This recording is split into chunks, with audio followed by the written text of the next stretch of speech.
Little backstage conversation we had. When you have multiple services, we on stage feel like we have three shots to get it right. And today with just one service, somebody reminded them you've only got one shot. So let's make it happen. They were awesome. So now the pressure's on me. So I'm excited to be here with you. Thanks for coming. You made it. Those of you who made it, those of you who are with us online, I'm really glad that you're part of this service. Beautiful start to the holiday season for us as a church. And so I'm glad that you're here. Your presence is a gift to your church. And again, those of you who are online, this counts. And so we're glad that we get to be together. No matter what this last week was like for you, whether it was a great week, you had so much fun, or it was a hard week because of the stuff going on in your life. Your holiday season's off to a great start because you're worshiping with your church family today. So way to go for being here. I want to talk with you today about habits of grateful people. And I'd like to begin our time together with these words written by a lady named Joy Mossbarger. She wrote these in 2013. She says, "A true act of thankfulness sends out gentle ripples of joy and gratitude that continue to expand, bringing glory to God and blessing to others." And I'll tell you the story that gave rise to these words in a few minutes, but I want to talk about being grateful today, partly because it's Thanksgiving week, right? And more because gratitude is life-giving. Gratitude gives life to you, and it gives life to people who are around you. Practicing gratitude is life-giving. Gratitude, it beats back greed in our lives. It helps us process suffering and loss. It, combined with prayer, speaks over the anxiety in our lives. I mean, people who practice gratitude experience a fullness in their lives that people who don't have. And so, if you were at all caught up in the spirit of Thanksgiving this week, if you and the people that you were with were practicing gratitude, you know what I'm talking about today. There's just this fullness that comes with being grateful and being around people who are grateful. And if for whatever reason, circumstances in your life, you just couldn't this year, you also know that without gratitude, there's something missing. And if that was you, I'm not trying to, pile on, or what I really hope happens today is I really hope that you get a little life breathed into you and you can take some steps forward in being a person who's grateful as we enter into the holiday season. And so this conversation is incredibly important that we're gonna have today as we are people who move towards being grateful. So the Bible verse we're gonna kind of spend a little bit of time meditating on is Colossians chapter 3, verse 15. "So let the peace of Christ rule in your hearts, since as members of one body, you were called to peace, and be thankful." So that first little phrase there, let the peace of Christ rule in your hearts. Does that not sound awesome? At the beginning of the holiday season, that the peace of Christ would rule in your heart. It would rule in your heart, and it would rule in your family, and it would rule in our life together as a church family. The peace of Christ would rule in our community. Does that not sound amazing that the peace of Christ could rule in our hearts? And for that to be the case, then what we have to be is people who are grateful. And so I want to talk again with us today. I hope this is helpful. I hope this is encouraging to us to be people who are willing to practice gratitude so that we can experience the peace of Christ ruling in our hearts. And as we posture ourselves to receive this peace that only comes from God, if we receive this peace of Christ ruling in our hearts, we get to be people who live at peace in our own lives and in the lives of the people who are around us. And so I'm excited for this conversation. So last weekend, I mentioned how your life could be richer if you were engaged globally, if you were here and part of that with us. And so I got to experience that again this week. On Tuesday, I got an email from my friends Errol and Tanya Ilyasovic, who live in Serbia. And they know it's Thanksgiving here. And so they sent this little meditation on Thanksgiving. And And I found it really helpful and encouraging. And they were talking particularly about God's command for us to be grateful, particularly in seasons of pain and suffering. And so they wrote this: God doesn't tell us to be grateful because our pain doesn't matter. God doesn't tell us to be grateful to burden us. He says it because he knows us. He knows how quickly fear steals our peace. He knows how easily worry consumes our minds. And he knows something we forget. He knows that thankfulness has the power to shift our hearts faster than anything else. He knows what gratitude does to the human heart. Giving thanks is one of the quickest ways to shift our inner world. It reorients us. It lifts our eyes from what is breaking to the one who can heal. It takes us from fear to trust, from heaviness to hope. So as people who want the peace of Christ to rule in our hearts, let's talk together today about some habits that grateful people have. So to begin, I want to start in one of the first books of the Bible, Leviticus, chapter 7, verses 11 through 15. We're going to look at a few of these verses. And in these verses, these are some of the ways that the earliest of God's people expressed their gratitude, expressed thanksgiving in something that was called a fellowship offering or a thanksgiving offering. So these are the regulations, Leviticus chapter 7. These are the regulations for the fellowship offering anyone may present to the Lord. If they offer it as an expression of thankfulness, then along with this thank offering, they're to offer thick loaves made without yeast and with olive oil mixed in, thin loaves made without yeast and brushed with oil, and thick loaves of the finest flour, well kneaded and with oil mixed in. Along with their fellowship offering of thanksgiving, they're to present an offering with thick loaves of bread made with yeast. They're to bring one of each kind as an offering, a contribution to the Lord. It belongs to the priest who splashes the blood of the fellowship offering on the altar. The meat of their fellowship offering of thanksgiving must be eaten on the day it's offered, and they must leave none of it till morning. Okay, so before Jesus came, God's people offered offerings and sacrifices, and they did it in a particular way, and there were 5 main offerings or sacrifices that they offered. They offered a burnt offering, a grain offering, a fellowship offering, a sin offering, and a guilt offering. All right, so this Thanksgiving offering that we just read about, that you're like, what in the world is he talking about here? This was part of the fellowship offering or the peace offering.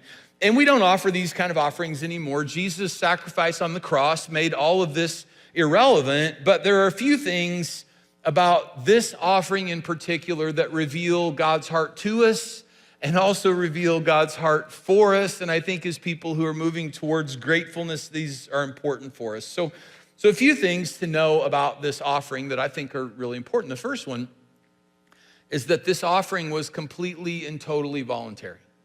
Like, you didn't have to. You didn't have to offer this. You didn't have to do it. There wasn't a schedule for it. There wasn't a time of year when everybody comes together and, we're practicing gratitude at this time. This was totally voluntary. So a person would experience the blessing, the goodness of God in their life at any time. And they could come and they could bring this offering to the Lord as an expression of their thankfulness to him. And anybody could offer it. Like, this is an amazing thing. If you spent some time looking through these different kinds of offerings, not just anybody could offer the rest of them, but this Thanksgiving offering was something that anyone could do. It could be a grown-up, it could be a kid, it could be a man, it could be a woman, it could be an insider, it could be an outsider, it could be somebody who's rich, it could be somebody who's poor. Like, it didn't matter. If you were thankful, and if you were thankful to the Lord, you had the privilege of being able to offer a Thanksgiving offering. It included bread with yeast. Okay, so I think, as far as I can tell, this is the only offering when God laid out here's the qualifications of these offerings, here's how we do it. When God laid all that out, this is the only offering that included bread that was made with yeast. All the other kinds of bread would have been made without yeast. There were a couple of kinds of bread that in part of this offering that didn't have yeast in them, but this one includes yeast. And why I think that's important is because that makes this one more of a meal.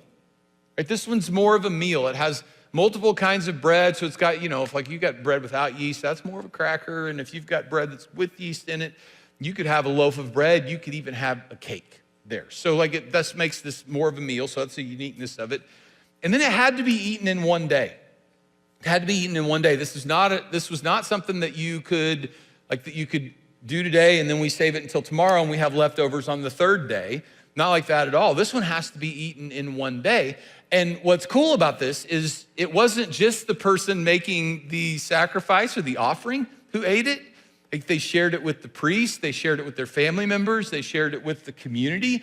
This was probably a lot like what a lot of us did on Thursday of this past week when somebody would bring a Thanksgiving offering to the Lord. They would bring this offering and it would be shared together as a meal, and the offering that gets brought has to be eaten today. And I'm curious if a little bit of that was like, hey, this is my gratitude for today. I'm expressing gratitude today, but it doesn't necessarily carry forward, right? Because like however thankful you were this past week, that isn't like all the gratitude that you're gonna express between now and Christmas. It's just, we were grateful, we were celebrating what God is doing, and this Thanksgiving offering is a huge piece of all of that. And so coming from this, let me kind of help us with a couple of habits of grateful people.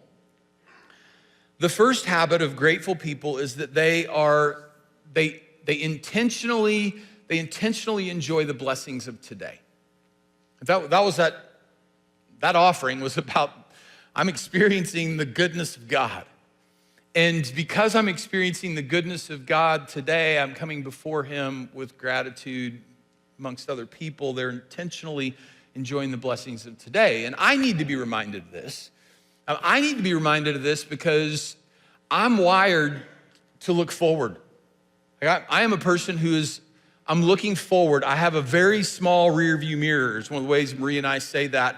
I'm not really paying much attention to what's happened in the past. I am looking forward, which means, what that means about me is that I'm anticipating blessings yet to come. I'm not very good at the blessings of today. I'm thinking about what's next. Now, you could be wired like me, or you could be wired totally different. You might be a person with a really big rearview mirror. There's nothing good or bad about the way we're wired. It's just the way we're wired. And so you might be really good at the blessings of the past. And you're looking back and maybe you remember the good old days when things were different and better in your life, in circumstances with family. And because you're looking back at the way things used to be, you're not great at living in the present and experiencing the blessings of today. And people who are grateful are really good at enjoying the blessings of today. Now, some of us are wired to live in the present, but if you live in the present, maybe you're not so great about seeing the blessings, you're better at seeing what's wrong. And so if you're the kind of person who just kind of looks up, and when you look around, you see what's wrong, what's not happening, if that's you, you need help too in this, right? And maybe you ask somebody to help you with this when you think of yourself of like, man, I'm good at being here today. I'm good at being in the present, but I'm not good at seeing what's right and what God is doing. I'm better at seeing what's wrong and what God's not doing yet in my life and the lives of people who are around me. And so we all have this opportunity to take some next steps as being people who enjoy the blessings of today. Because remember in this, the peace of Christ ruling in our heart is connected to being grateful. So if we want to experience the peace of Christ ruling in our heart, then we take some steps in being grateful. And so habits of grateful people, they're intentionally enjoying the blessings of today. And then from this offering also, another thing that I notice in all that is that they're sharing those blessings with other people. Right? They're sharing blessings with other people. And there's a place for quiet, personal, reflective gratitude, but the truth is personal gratitude, like a person who's really grateful on the inside, that spills out, right? It spills out of your life, it spills out into the lives of other people. And I love how that Thanksgiving offering that we read about was set up in such a way is that the person who is expressing their gratitude to God gets to do it in such a way that it's not just for them. It's not just this private moment between me and God. It's a moment between me and God, but it includes other people. And so there's this blessing that gets to spill out into the lives of other people, sharing with the priest, sharing with their family, sharing with the worshiping community. And they got to share the blessings with other people. And all of that happened in the context of worship and happened with their relationship with God. So it's this really cool thing as they were sharing the blessings with others. I was thinking about this week and thinking about how you can share without being grateful, right? You can share without being grateful. Like parents make kids do it all the time. You share, right? But I'm not sure you could be grateful without sharing.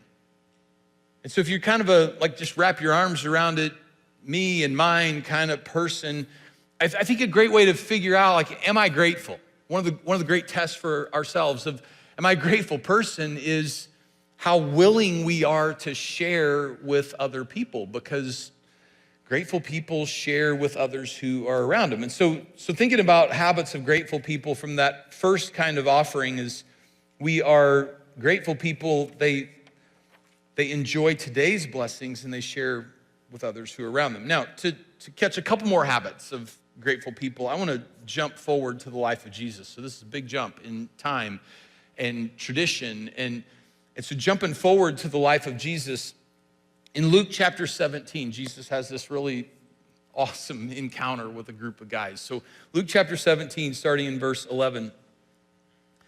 Now on his way to Jerusalem, Jesus traveled along the border between Samaria and Galilee. And as he was going into a village, 10 men who had leprosy met him. So if you were with us a couple weeks ago and we talked about befriending people who've been pushed to the margins by the culture, these 10 guys with leprosy had been marginalized.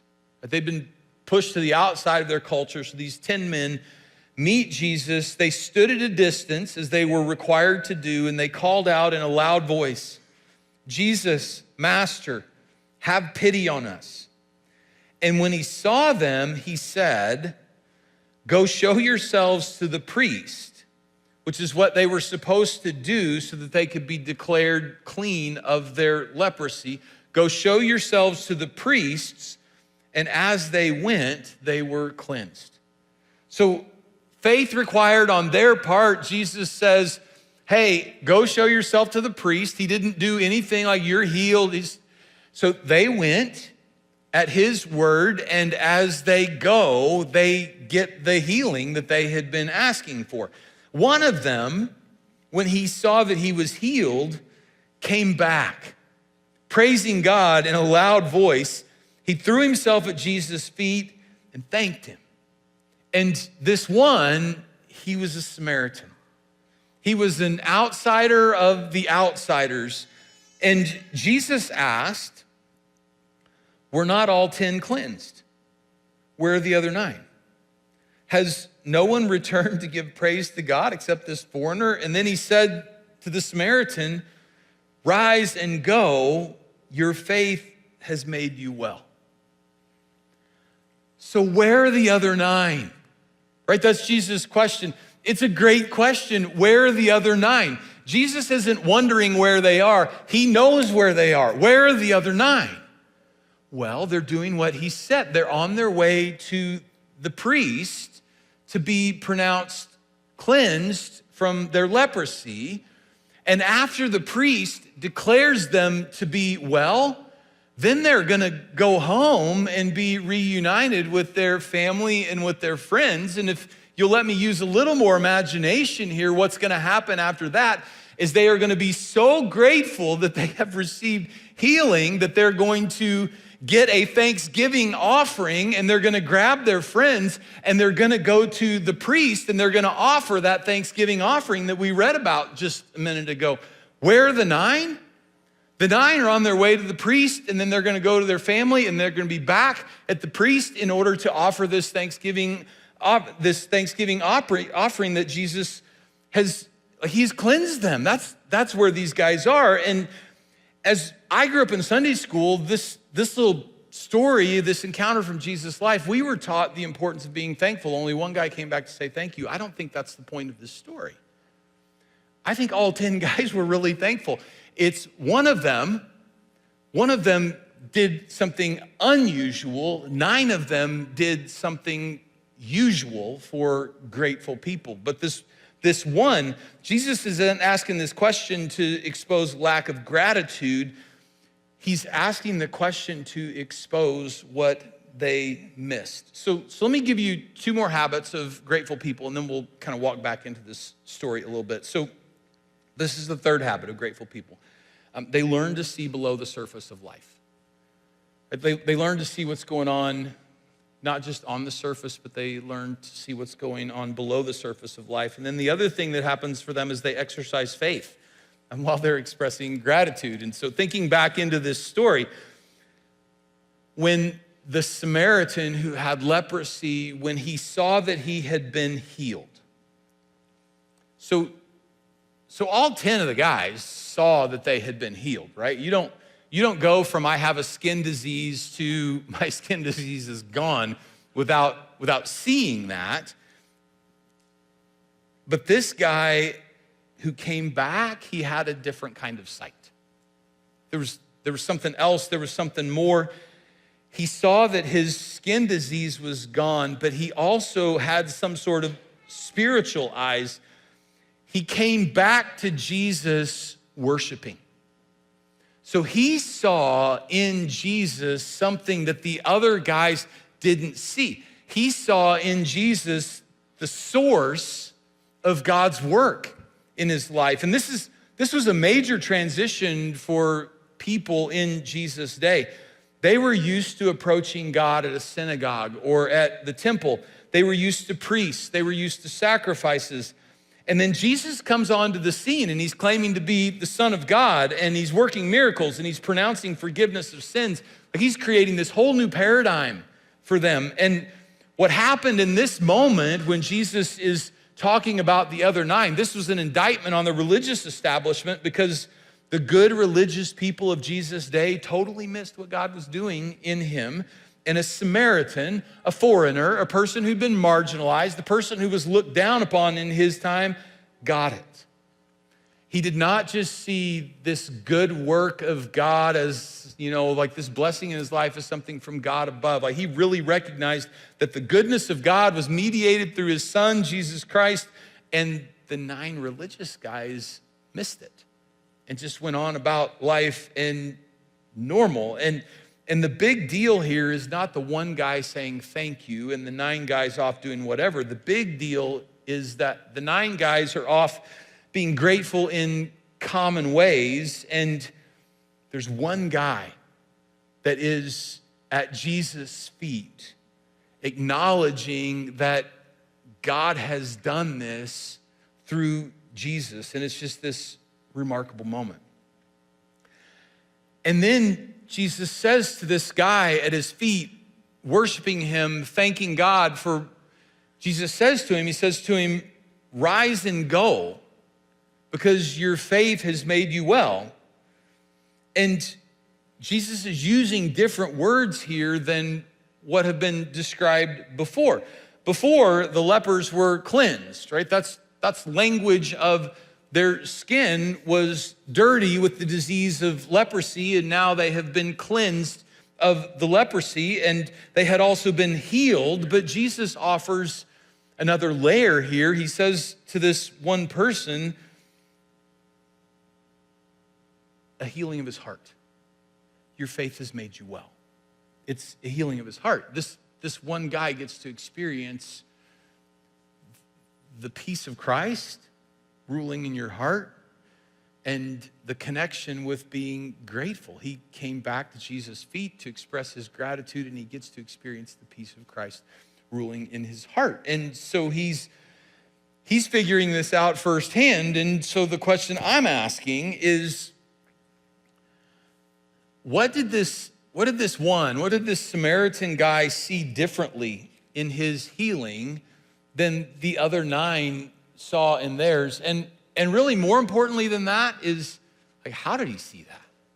How did he see it differently than the other 9 people saw it? And as I process this, the only answer I can come up with is he had spiritual eyes.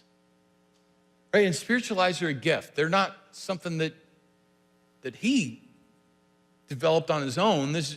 God had given him the ability to see something that 9 other people in the exact same experience missed. And because he could see, he got to experience something unique. He got to experience the peace of Christ ruling in his heart in a unique way.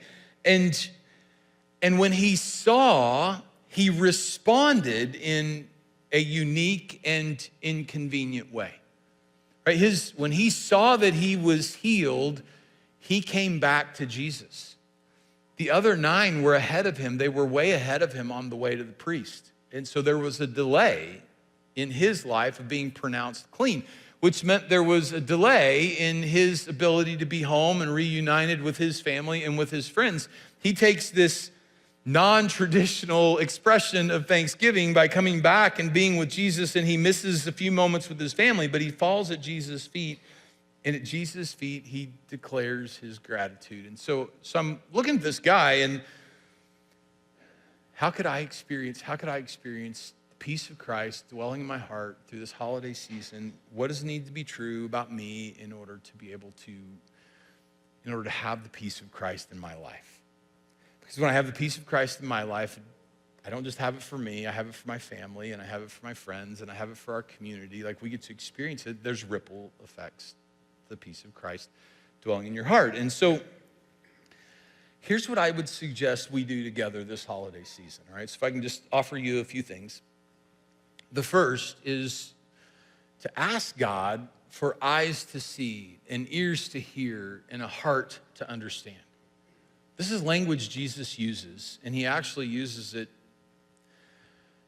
of a group of people who did not have these things.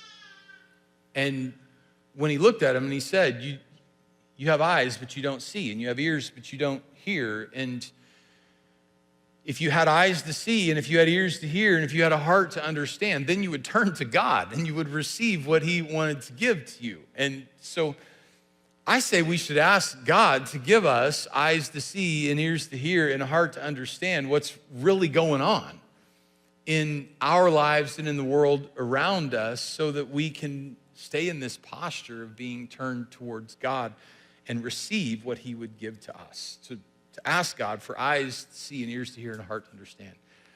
To be extra grateful at Jesus' feet.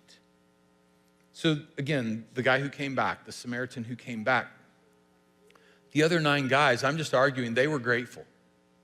They were grateful. It's not that they were ungrateful, but they'd missed it. And the guy who came back, he put some of the other expressions of gratitude on hold so he could express his gratitude to Jesus. And I'm suggesting that we be really Jesus-focused for the next long time, but particularly for the holiday season, right? So that we would be particularly Jesus-focused, to be extra grateful at Jesus' feet, to see not just that I have so many blessings from God, but that these blessings have come to me through Jesus, and I'm gonna be intentional to be with him and be expressing my gratitude days ahead. So to be extra grateful at Jesus' feet, and then to be sacrificial in sharing my blessings. And I don't know exactly what that looks like, but you have an awesome opportunity over the next month to be sacrificial in sharing the blessings that God has given to you, because one of the habits of grateful people is that gratitude overflows. Gratitude overflows into the lives of other people. I think this points us back to the quote that we started with about A true act of thankfulness sends out gentle ripples of joy and gratitude that continue to expand, bringing glory to God and blessing to others. So here's what was happening in Joy Mossbarger's life when she wrote those words. She writes this. She says, she wrote this in 2013. For the past several years, I've had an autoimmune disease called ITP, immune thrombocytopenia, in which the immune system targets the platelets, resulting in a low blood platelet count, which can cause spontaneous bruising or bleeding. Earlier this year, she says, my platelet count took a significant jump. Though not in the normal range, it was higher than it had been in over 5 years. I was very excited and immensely grateful to the Lord and to those who'd been praying faithfully for me and my platelets for years. Somehow, verbally expressing my gratitude seemed inadequate and insufficient. So as I was contemplating an appropriate sacrifice of thanksgiving for my improved platelet count, the Lord brought to mind an email from a friend who's a missionary in Indonesia. She'd briefly shared the story of a young Indonesian boy who also suffered from ITP and whose family was having trouble paying for his medical expenses. Sending some money to my missionary friend for this young boy seemed a very appropriate and suitable response of gratitude for my own improved situation. And in the process, my own sense of gladness, pleasure, and nearness to God and his people increased and was multiplied. A true act of thankfulness sends out gentle ripples of joy and gratitude that continue to expand, bringing glory to God and blessing to others. Gratitude is life-giving. It gives life to you. It gives life to those who are around you. So we're going to be grateful people. So could we wrap up our time together today just with a time of prayer? Would you be willing to bow your head, close your eyes with me, and let me lead us for just a couple of minutes in this time of prayer. So, Father, thank you for your goodness to us. And we just sang and expressed all our lives you've been faithful and so good. So, church, I'm going to give you a moment just to open your heart to the goodness of God.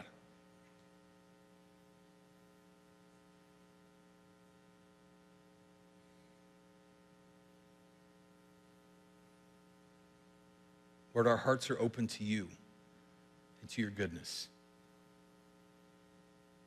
Could we have eyes to see and ears to hear and hearts to understand how you're moving towards us?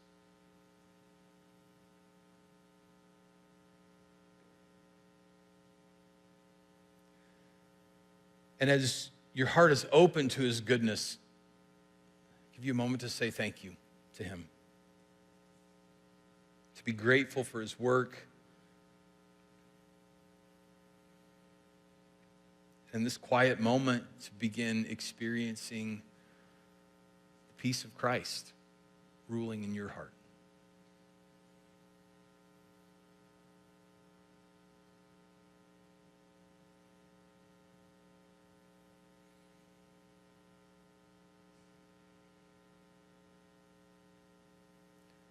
So, Lord, thank you for meeting us. Moments like this, it's just a short season of time, but because you step in, eternal things can happen. So help us be grateful